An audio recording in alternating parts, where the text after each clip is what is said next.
natin ha. Ayan, oo. Naririnig nyo ba? Wala, hindi nabasa mga mima ko. Hindi talaga nabasa itong tissue na to. Mga mi, namamahalan ba kayo sa diaper ng mga babies ninyo? Naku mga sis, ito na nga ang sign para mag-switch kay Makuko Quick Dry Diaper mga mima ko. Dati nga mga mima ko, 13 pesos ang diaper ni Amira, pero ngayon 5 pesos na nga lang mga sis. Sobrang ganda nito mga sis. Sila nyo naman, stretchable yan. Kasyang-kasya sa mga malulusog na babies ninyo. Dalan din mga mi, meron yung double leak protection na nakakatulong para nga hindi mag-leak ang mga wiwi ng mga babies ninyo sa mga bed. Meron yung iZone mga sis, sila nyo yung sa gitna na yan. Hindi yan design mga sis. Ginawa yan para mas mabilis ang absorption ng mga wiwi ng mga babies natin. Maglalagay tayo ng tubig dyan. Titignan natin kung gaano kabilis ma-absorb nitong Makuko Quick Dry Diaper yung water. Nakita nyo naman mga sis, ang dami kong nilagay. Mga sis, sa labas, kahit punasan natin ng tissue yan, hindi talaga nag-leak yung wiwi ni baby. Tignan nyo yung tissue, hindi nag-transfer yung water dyan mga mima ko. At sa loob naman mga sister ko, ayan o, tignan ninyo kung mag-transfer ba yung tubig dito sa tissue mga sis. Ayan. Tignan ninyo, hindi nabasa yung tissue mga mima ko ha.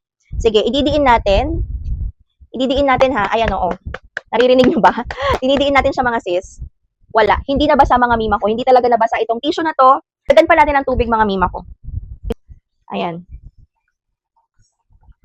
Kahit maglikot-likot si baby, naglalaro, nagtatumbling dyan, kung ano-anong ginagawa niya mga mima ko. Natutulog na matulog mga sister ko. Hindi yan maglilik. Ayan o, tingnan nyo. Na-absorb na talaga ng diaper. Ganon ka-quick dry itong si Makuko mga mima ko. Kaya kung gusto niyo nga makatipid mga mima ko, mag-switch na nga kayo kay Makuko Quick Dry Diaper kasi naka buy one take one yan mga mima ko. Check my yellow basket. Check out na!